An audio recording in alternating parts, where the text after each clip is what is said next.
Augustin Matata Pognon doit-il être jugé par rapport à son statut actuel de sénateur ou soit son statut ancien du Premier ministre? C'est la question à laquelle vont pouvoir répondre nos invités et qui sont deux sur ce plateau de kiosque. L'heure des vérités a sonné. L'heure des vérités s'approche donc pour cette sorte de saga judiciaire dans l'affaire de Boukangalonzo. Des millions de dollars volatilisés. L'IGF a produit un rapport.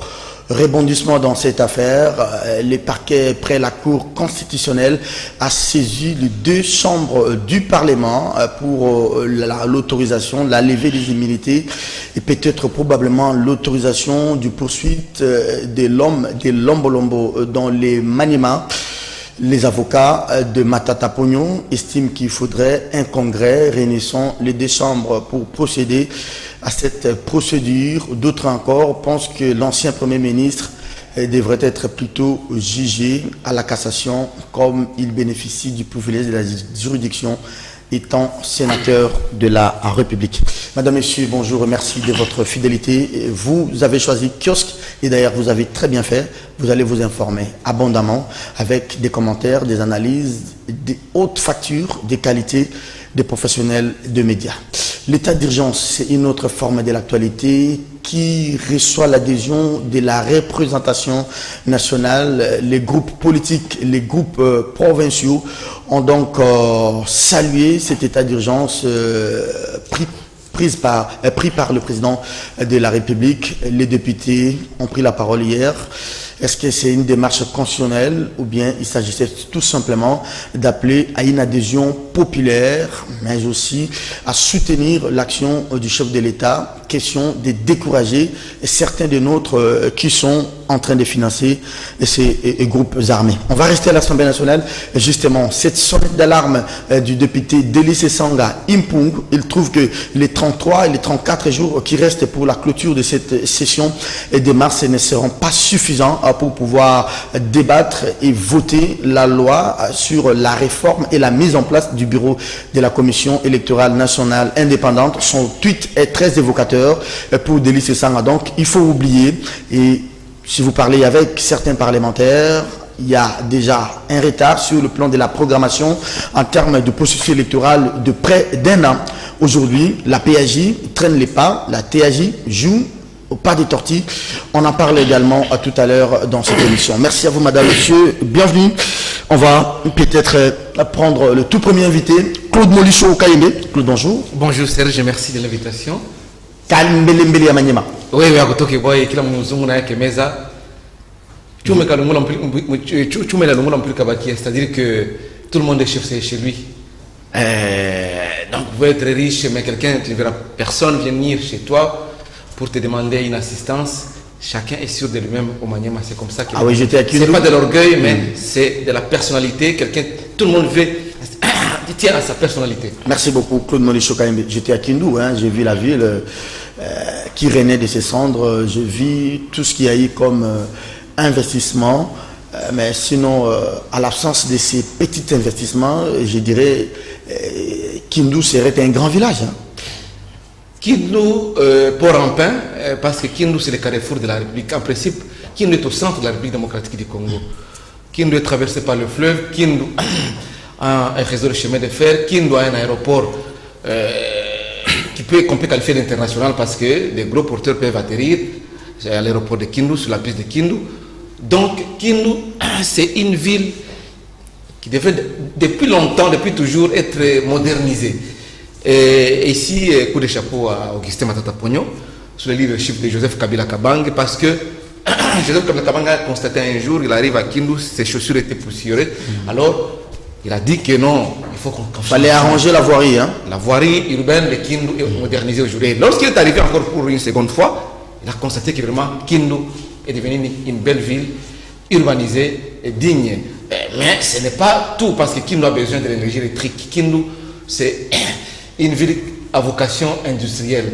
Vous savez que si aujourd'hui on arrivait à mettre du courant électrique en permanence à Kindu, je ne pense pas que on va assister à des... Merci beaucoup, Claude Molicho Kayembe. Allez, on va prendre le deuxième invité. Kindu Dans le Maniema, vous nous avez très bien accueillis, hein, et je vous rends la sincère. Je vous aime beaucoup, les amis de Kindu, vous qui nous avez accueillis. Vous nous avez amenés à Lombolombo. Lombolombo, autrefois cité des pêcheurs, mais qui s'est transformée à une ville presque vers du côté de la cité du fleuve. C'est juste on a vraiment aimé, c'est très beau, oui. Côté du fleuve Congo, même s'il y a beaucoup à dire, hein, la route qui mène vers l'université de Kindu, même la route qui mène vers le stade Joseph Kabila de Kindu, là il faut revoir beaucoup de choses. D'où Jésus, bonjour et bienvenue d'où Jésus. Bonjour Serge, merci en tout cas de l'invitation. Ça faisait pratiquement plusieurs semaines que je ne passais pas dans les médias. Je suis très content de partager le même plateau avec mon ami et frère Claude Malichot. Je salue également nos téléspectateurs. Très bien, merci beaucoup. On va aller justement, la question, je l'ai posée en l'entame de l'émission. Augustin Matata Pognon, de José Beledou, doit-il être jugé par rapport à son statut actuel ou par rapport à son ancien statut comme Premier ministre d'Aton? Bon, d'emblée Serge, moi je suis journaliste, mais nous nous ressourçons, nous nous abrévons auprès de juristes, notamment des éminents juristes, et notamment des textes également, la Constitution. Et ils sont aussi divisés. Hein. Et les débats divisent aussi, hein, même la crème des juristes. Certains, par exemple, je cite ici Maître Willy Wenga, qui pour lui pense que c'est la Cour constitutionnelle qui devrait juger Matata Pognon, étant donné que les actes commis par lui, je crois sur le dossier Bukangalonzo, il a commis quand il était Premier ministre. Aujourd'hui, on reproche à Matata Pognon des actes pas commis en tant que sénateur, mais en tant en tant que Premier ministre. C'est ainsi que lorsque vous visitez l'article, je crois, 64 de la Constitution, qui est clair, le Premier ministre est jugé au niveau de la Cour constitutionnelle.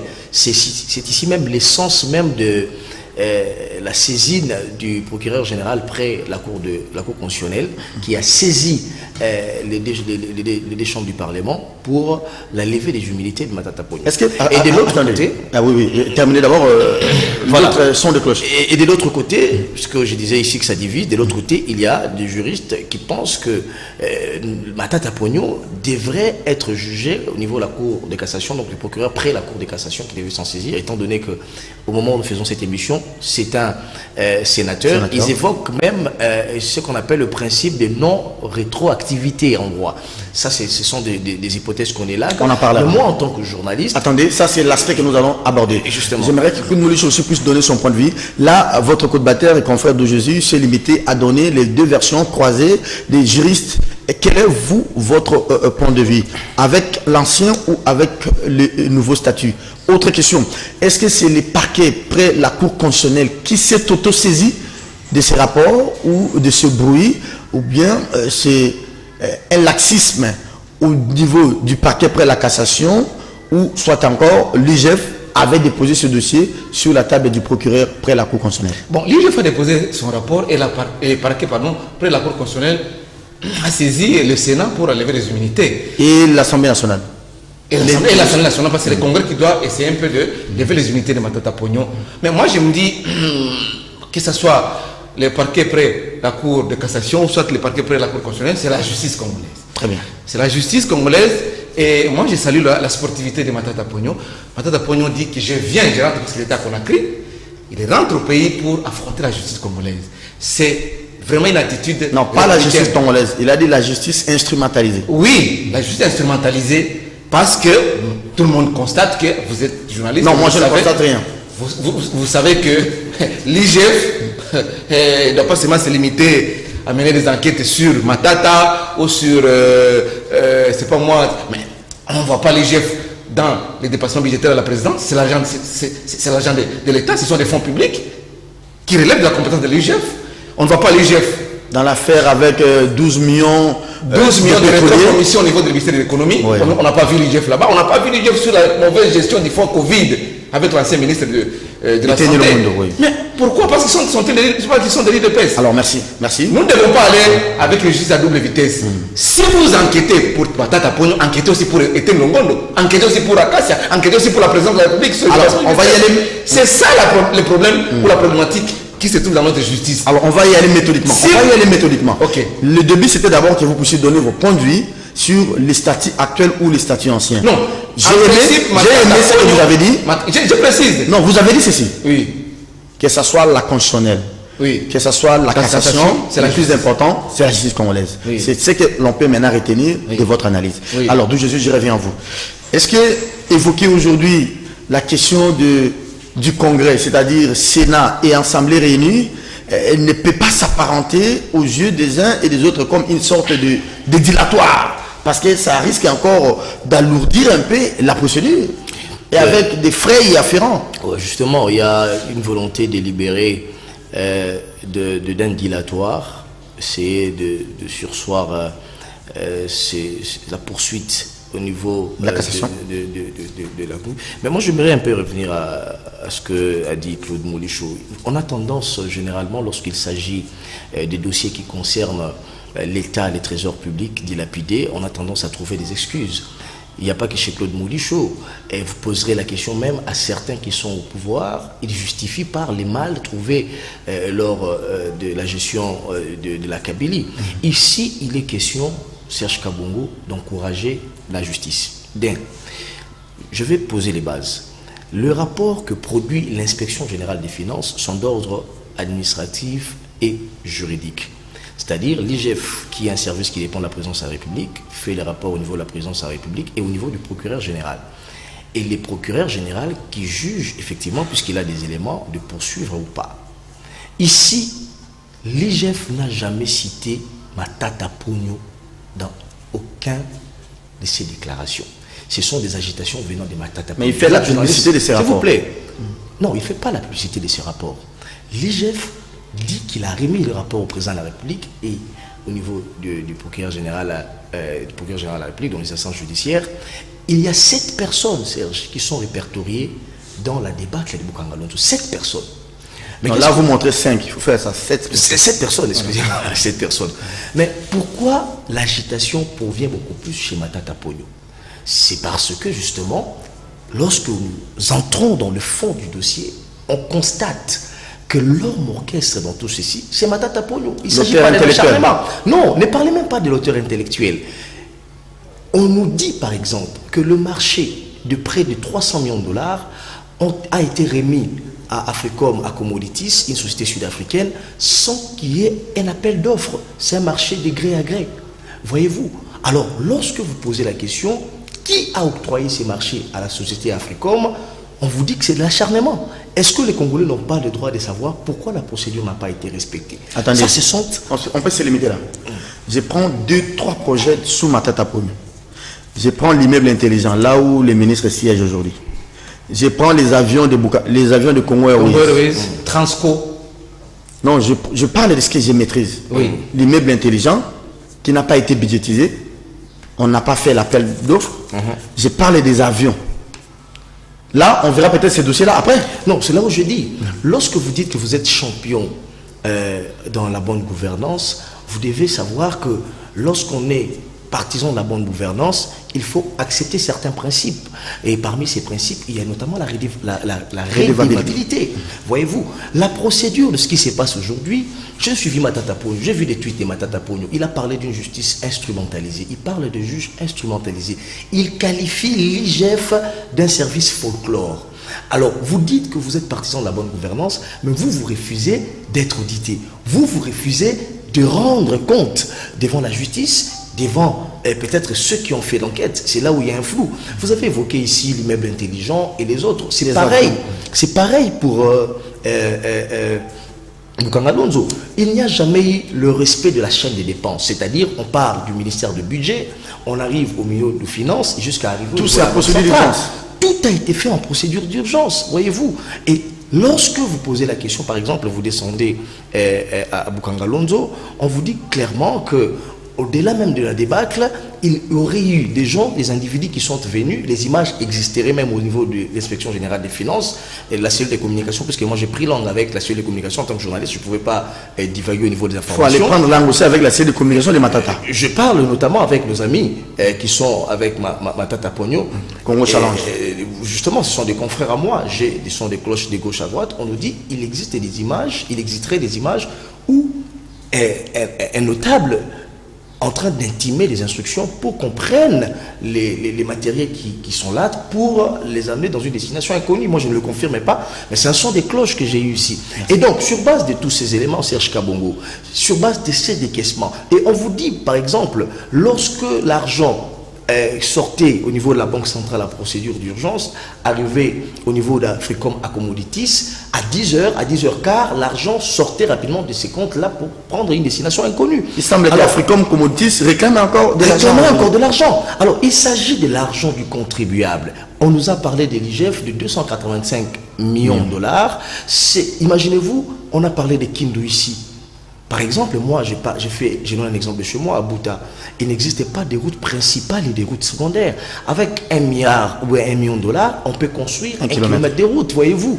On peut moderniser l'aéroport. Mais lorsque l'on prend cet argent et que l'on dilapide cet argent pour un intérêt personnel. Mon ami ici a inventé Matata Pogno qui a modernisé la ville de Kindu, il aurait même une université. Moi je veux bien, parce que c'est en RDC, ça bénéficie aux étudiants congolais, mais seulement lorsqu'on gratte sur la gestion de l'homme, il faut que ça soit traçable. On voit qu'on ne peut pas sacrifier l'argent des Congolais, du contribuable, pour se satisfaire avec des biens privés. C'est là où je dis, la Kabylie... Il n'y a aucun lien qui témoigne que ces biens privés... Non, je n'ai pas dit que ce bien privé-là est construit sur base de la débâcle de Bukangalonzo. Mais je dis simplement, lorsque nous analysons les momentos, les contextes, le prétexte, nous sommes en 2015, Bukangalonzo, le décaissement dont on a décrit ici 2015, s'y volatilise dans la nature, et du coup on nous dit qu'il y a des partenaires qui sont arrivés pour une université 5 étoiles. Ça pose beaucoup de questions, voyez-vous. Ce sont des hypothèses comme ça qu'on pourrait échafauder et analyser. Mais Claude, moi je trouve que ce soit la cassation, comme vous l'avez insinué tout à l'heure, que ce soit la Cour constitutionnelle, le plus important à mon avis, comme disait un peu en demi-mot de Jésus, que c'est finalement ce procès est même pour peut-être blanchir ceux qui ont été cités faussement ou abusivement dans ces dossiers. Vous ne trouvez pas qu'il faudrait finalement que ce procès ait Non, on n'a pas l'ambition, on n'a pas l'idée ou la volonté de s'expliquer la justice, ou bien Matata vous a dit qu'il venait à Kinshasa, il revenait à Kinshasa pour répondre. Et c'est-à-dire qu'il est sûr de ces éléments de preuve qu'il va brandir devant les juges. Mais d'où Jésus ici disait que l'IGF n'a jamais cité Matata. Non, c'est faux. L'IGF a cité Matata même indirectement. Même aujourd'hui, si vous avez suivi Top Congo, il a dit non. Déjà, oui, même aujourd'hui, il a cité indirectement Matata pour dire que non, des gens qui utilisent leurs frères, les tribus pour aller défendre sur les plateaux de télévision. Et puis il dit que on a initié un projet d'intérêt communautaire et puis comme résultat, c'est une université privée à Kindu. Non, il a relayé ce que les gens disent sur les réseaux sociaux. Mais il ne faut pas relayer. Le travail de l'IGF, c'est de produire les rapports après ces enquêtes. Et vous les déposez à qui des droits, c'est tout. Pourquoi insinuer, aller, c'est-à-dire que ça cache quelque chose. On dirait que c'est un acharnement contre Matata. C'est ce que ça a donné comme impression. Alors, qu'est-ce qui peut... La première déclaration de l'IGF.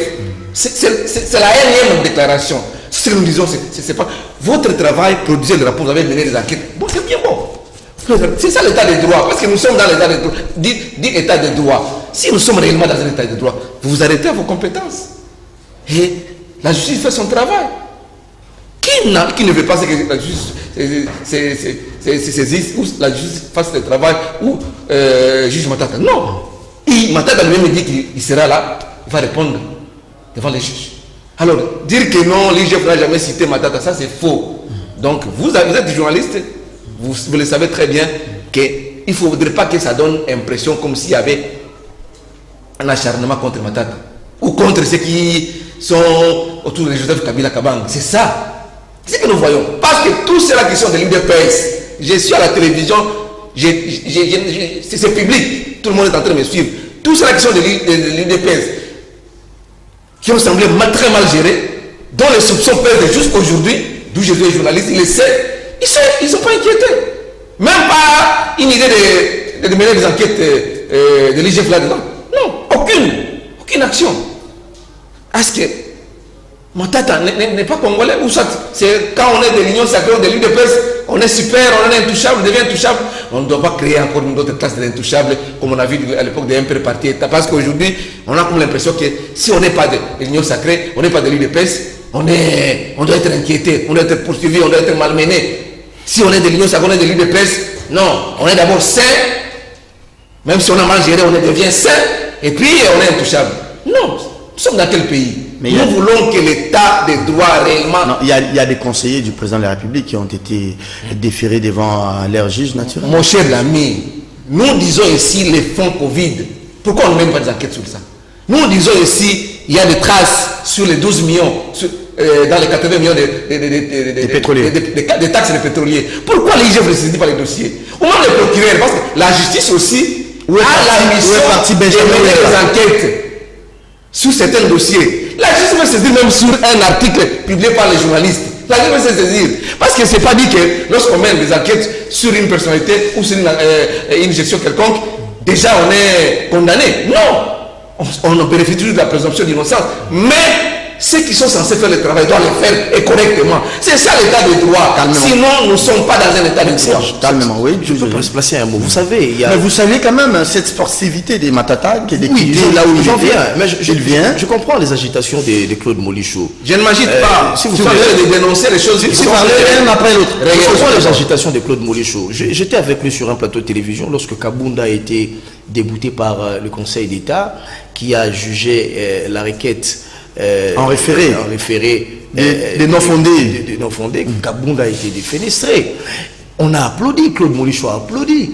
Aujourd'hui, si c'est le procureur général, la même justice, qui interpelle Matata Ponyo, lui il dira que c'est une justice sélective. Non, là c'est faire de la masturbation intellectuelle, c'est être malhonnête sur le plan du raisonnement. Serge, tenez, aujourd'hui, il ne faut pas que nos amis confondent les époques. Il est vrai qu'aujourd'hui, Kabila lui-même a fait ses déclarations, il dit qu'il n'a pas eu près de 15 ou 10 collaborateurs autour de lui. La gestion de la Kabylie a été caractérisée par ce qu'on appelle l'impunité. S'il vous plaît. Les gens de l'UDPS sont des saints. S'il vous plaît. Non, jamais mal géré les gars de l'UDPS. C'est ça où le bas blesse. Il faut respecter le principe. C'est-à-dire, si vous voulez parler, vous suscitez la parole. Okay. Sinon, Doujosi se livrera aussi à ces jeux vilains et vous voyez que ça va aller dans tous les sens. Doujosi, vous avez la parole. Le contexte, je disais, l'impunité de la Kabylie vécue pendant plus de 18 années, c'est ce contexte que Matata avait confondre aujourd'hui. Lorsque vous êtes dans un contexte où vous ne rendez pas compte, vous pouvez gérer pendant plusieurs années, vous ne savez pas rendre compte parce que la justice est à votre solde, parce que l'inspection générale des finances en son temps a été inféodée, c'est un service affaibli par la Kabylie. D'ailleurs, je me souviens, c'est Matata Ponyo, je crois, en son temps, qui a demandé à ce que l'inspection générale des services revienne au niveau du ministère des Finances et les contrôles, le travail de l'inspection générale des Finances se fait au niveau du ministère des Finances. Et donc, l'IGF n'avait plus ce pouvoir-là, n'avait plus cette compétence-là pour auditer ou contrôler. Aujourd'hui, les contextes sont différents, il faut le saluer. Le travail que fait l'IGF aujourd'hui, Serge, je le dis, et c'est important, c'est très important, doit être accompagné d'une clameur publique. Tenez, dans un système où il y a des puissants qui sont mis en cause, on vous parle de détournement de 285 millions de dollars. Ils peuvent acheter toute la presse. Les gens qui peuvent acheter non seulement la presse, non seulement la presse, entre guillemets, j'ai beaucoup de respect pour notre justice, mais qui ont la capacité d'influer financièrement sur certains magistrats. Il faut que le travail de l'IGF soit accompagné par une clameur publique, de l'opinion publique. Et moi, je le dis et je le confirme. Merci de je soutiens, moi, en tant que journaliste, la démarche de l'IGF, alors, M. Alinguete, et tout en lui disant également, en remplant mon ami Claude Molichot, lui-même il a dit, il s'est contredit, il dit, l'IGF a cité Matata Ponyo, l'IGF a cité indirectement Matata Ponyo. Et je le dis et je le confirme ici en tant que journaliste, l'IGF n'a jamais cité Matata Ponyo. L'IGF n'a jamais livré le rapport général. Pardon, je vais terminer. Non, on va passer au deuxième. Pardon, je chute. Les rapports de l'IGF, Serge, nous sommes journalistes, soyons honnêtes. Ni moi, ni vous, ni Claude Molichon n'a lu l'intégralité du rapport de l'IGF. Parce que c'est confidentiel, les rapports n'est remis qu'au président de la République et au procureur général qui ont assez d'éléments pour donner au l'ordre qui aura instruction. Et donc, l'IGF, si l'IGF passe à la télévision, c'est parce qu'on veut jeter du discrédit autour de cette instance qui lutte contre la corruption. Voyez-vous, aujourd'hui, on a quand même pu mobiliser 68% des recettes des régies financières parce qu'il y a eu ce qu'on appelle la patrouille financière. Dans un contexte de crise et de Covid-19, grâce à cette inspection générale des finances, on a quand même pu mobiliser l'argent. Et donc, aujourd'hui, venir à la télévision dire que l'IGF est instrumentalisé, l'IGF ou la justice s'attaque à certains individus pour laisser d'autres, moi je dirais, Willy Bakonga aujourd'hui qui est mis en cause, il a adhéré à l'Union sacrée.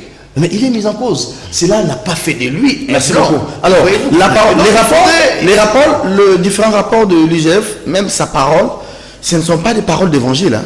C'est la justice, et une bonne justice indépendante peut départager et l'IGF et M. Matata, soit-il ancien Premier ministre, sénateur aujourd'hui, et tous ceux-là qui ont été cités dans ces rapports. Alors, pourquoi... je vais parler en termes d'agitation, mais pourquoi cette effervescence aussi longtemps que l'affaire n'est même pas encore fixée au niveau du tribunal? Ça, c'est la question à poser à l'IGF. Pourquoi tant de déclarations dans les médias? Vous avez déjà produit votre rapport, taisez-vous. La première déclaration disait que non, les criminels économiques, les détourneurs se cachent dans les institutions. À l'Assemblée nationale, au Sénat et partout dans les institutions. Mais c'est un secret pour personne. Il n'a pas menti. Non, ce n'est pas à lui de dénicher les criminels parce que on peut. C'est la justice. C'est la justice. Vous l'avez dit, c'est Sergino. Vous l'avez dit. Il n'y a que la justice qui peut dire tel est criminel, tel est d'où Jésus dit que non, il n'a pas menti. C'est-à-dire qu'il a donné une conclusion. Il a déjà donné une conclusion active. Et ce n'est pas responsable comme vraiment un journaliste, comme qui a une responsabilité sociétale. Non. Laissons la justice faire son travail.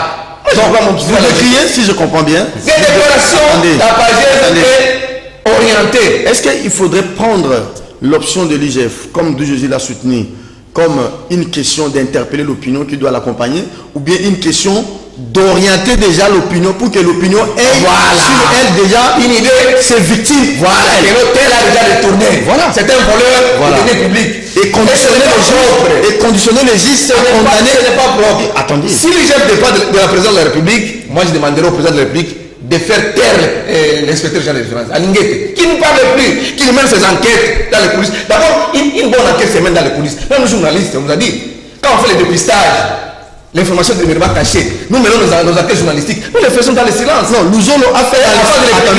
Louzo l'a fait des enquêtes dans le silence, mais ça n'a pas profité à la République. Hein. C'est les magistrats qui ont récupéré ça pour commencer à truander. Mon cher, nous disons ceci, l'IGF peut mener des enquêtes dans tous les secteurs, là où il y a les fonds publics.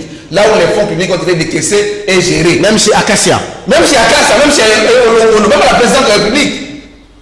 Parce que même s'il dépend de la présidente, il peut être toujours mené parce que ce sont des fonds de l'État, des contribuables, ce n'est pas pour un individu.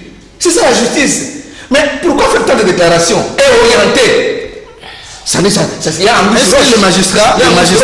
Est-ce que les magistrats au niveau du parquet, de la même manière, les juges n'est pas lié par les faits du magistrat du parquet, tout comme les magistrats du parquet et les juges ne sont pas liés par les déclarations d'Alinguete et IGF? Ils ne sont pas liés. Alors, pourquoi quand les magistrats du parquet... Pourquoi vous avez peur, cette peur bleue? Non, on n'a pas peur, on condamne des mauvaises habitudes. Ce sont des mauvaises pratiques qui ne sont pas conformes à la loi, à l'éthique et à la démarche républicaine. Merci beaucoup Claude Molichon. Pourquoi quand les juges du parquet mènent les enquêtes, il ne faut pas de déclaration? Même pour décider un criminel, on le fait calmement.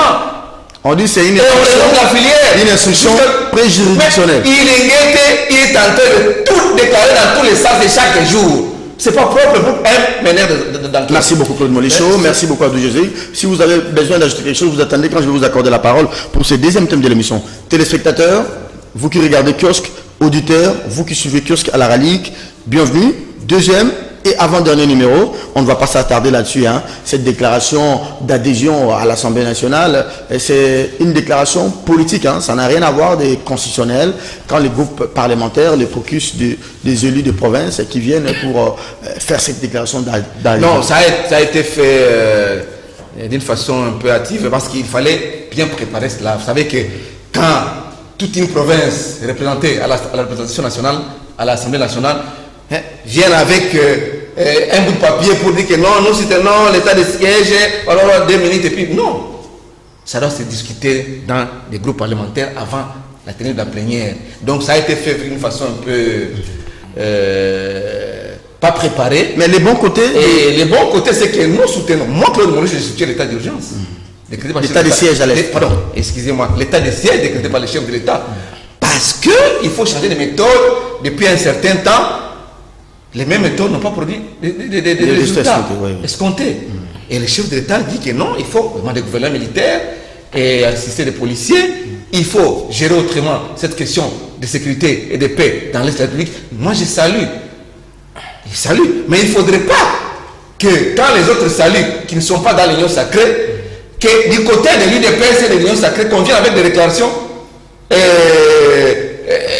déclarations qui frisent le triomphalisme. C'est ça.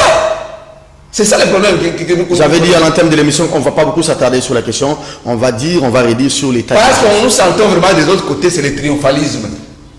De l'autre, c'est le triomphalisme pour dire que non, c'est notre tour, c'est nous qui avons gagné, c'est nous qui avons fait, nous avons la majorité, tout ça. Alors que vous-même, vous dites dans l'union sacrée, chacun reste dans son parti politique. Quand on est du PPRD, quand on est de l'UDPS, on a été élu pour le compte de l'UDPS, on reste de l'UDPS. Alors, et la majorité n'avait pas changé. Mais quand vous dites qu'aujourd'hui que la majorité a changé à l'Assemblée nationale, donc il y a...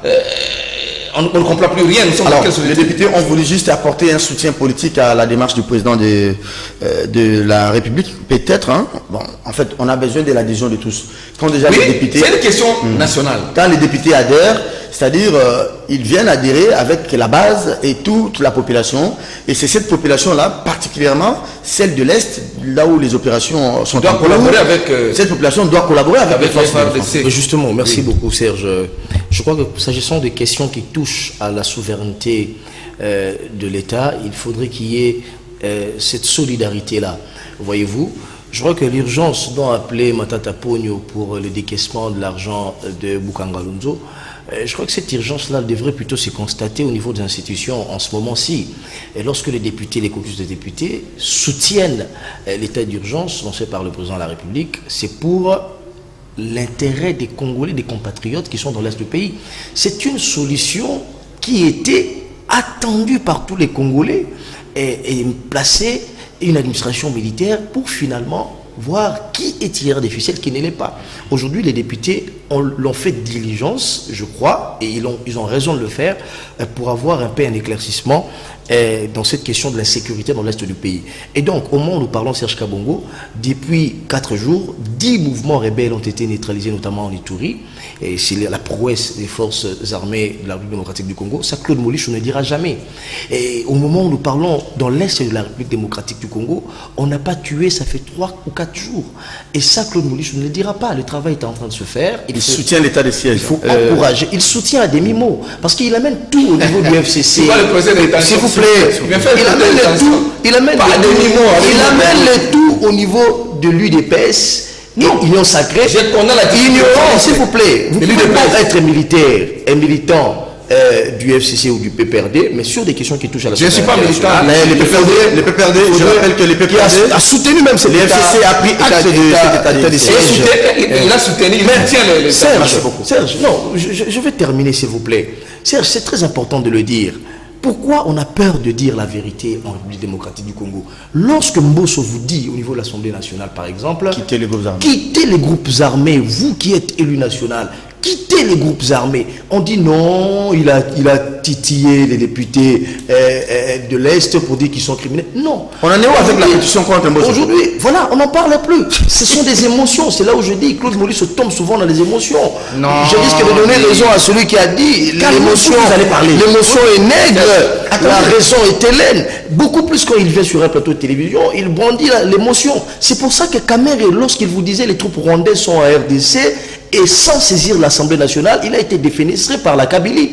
Parce que ce sont des questions qui touchent à la souveraineté nationale. Et donc, aujourd'hui, s'il vous plaît, vous notez mes minutes.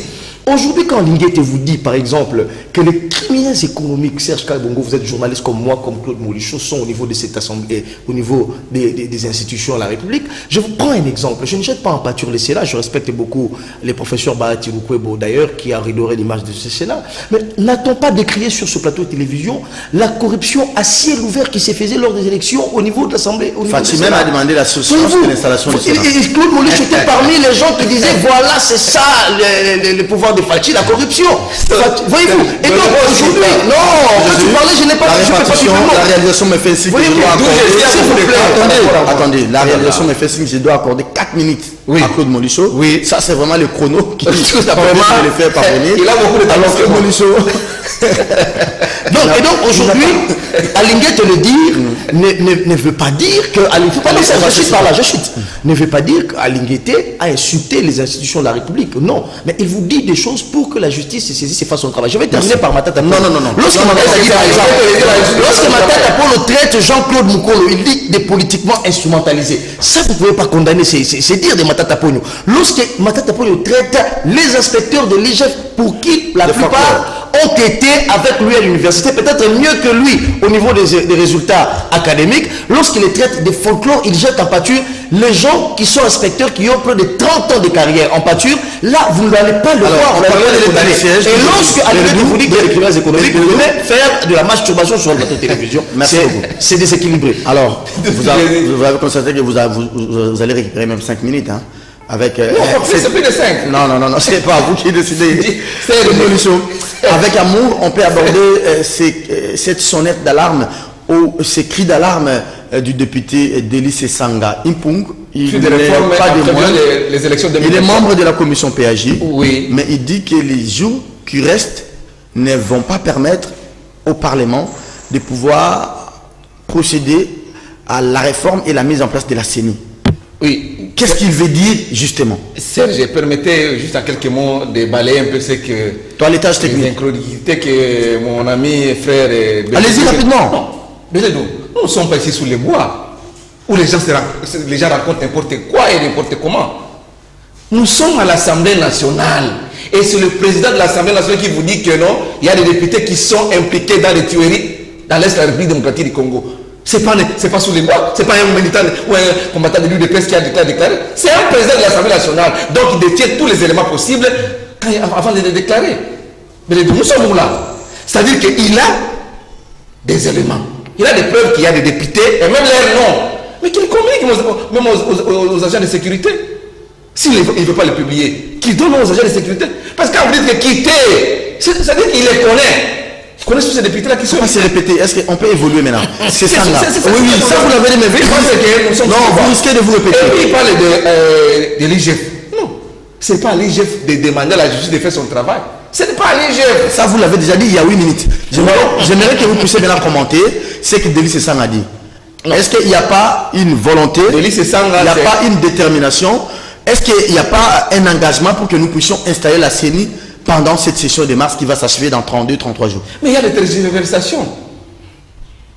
Quand, à l'époque, on a commencé des discussions pour désigner le président de la CENI, parce qu'il vient de la société civile, bien sûr, confession religieuse, parce qu'il y a des gens de la société civile qui disent que non, les confessions religieuses ne sont pas seulement seules dans la société civile, mais la société civile est plurielle.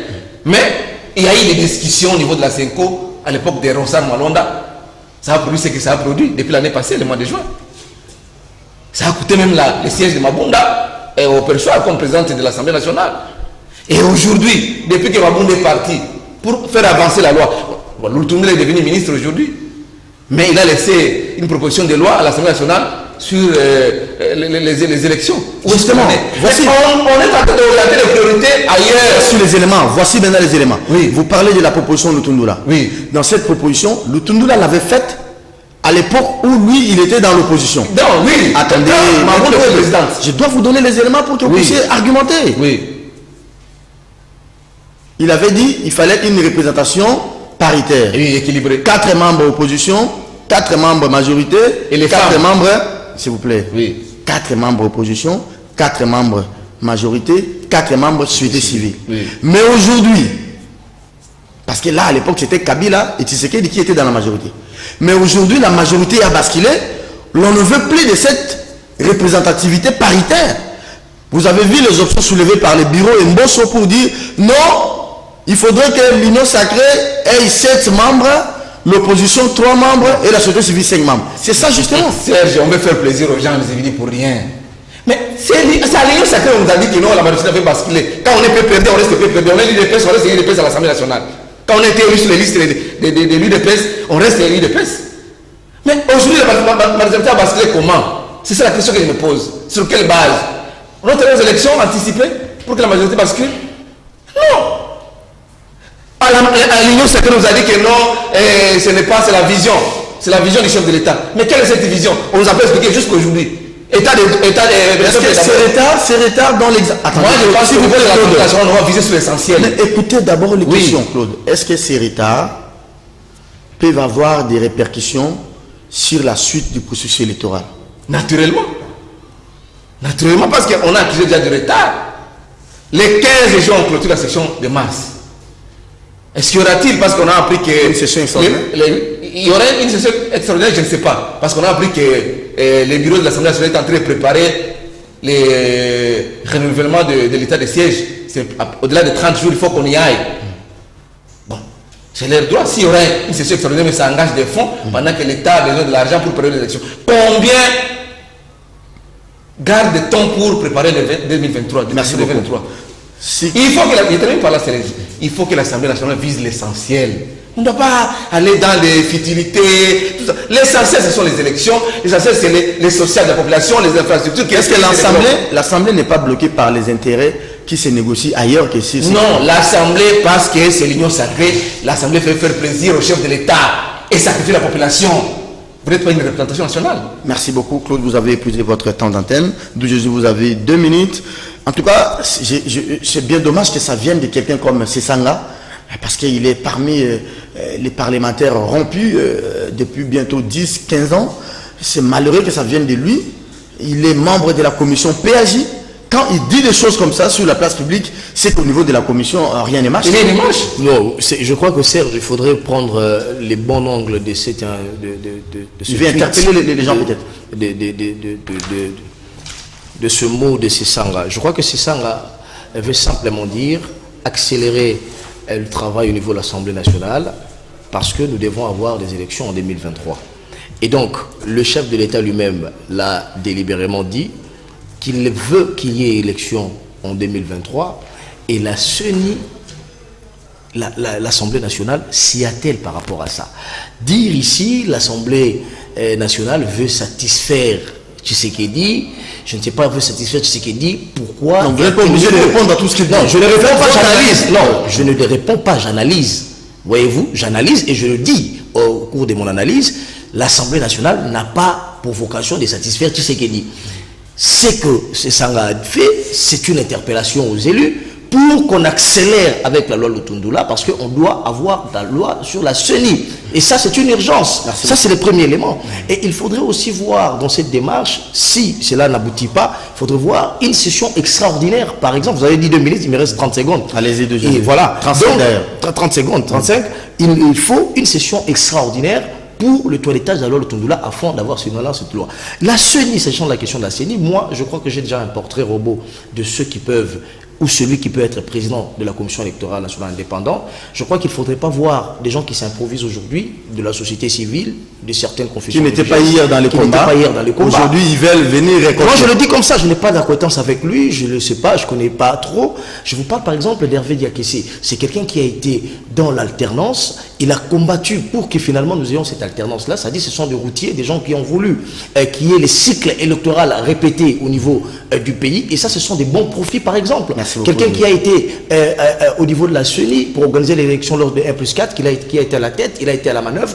Aujourd'hui, enfin... Ah oui, il a piloté la CENI au il a piloté la CEI à l'époque, je crois, la Commission électorale indépendante à l'époque, pour qu'il y ait finalement élection. Je crois que ce sont des gens à soutenir. Et soutenir des personnes comme les Hervé Diakessé, c'est rendre aussi hommage aux victimes de l'alternance. Il n'y a pas qu'ici à Kinshasa, des il y a aussi dans l'Est du Madame, pays. Monsieur, cette émission est terminée. 45 minutes, c'est donc fini pour aujourd'hui. C'est vrai qu'aujourd'hui, le processus il est bloqué. Là, vous résumez. À l'Assemblée nationale, la loi était au niveau de la PAJ. Mais avant que cette loi n'arrive à la PAJ, vous avez suivi également les options du bureau. Donc, le bureau était opposé. Et les bureaux avec ces caucus de députés Union Sacrée étaient opposés à cette représentativité paritaire. Vous avez donc compris qu'hier, on pensait que c'est Kabila qui allait garder la majorité pour que la représentation soit paritaire.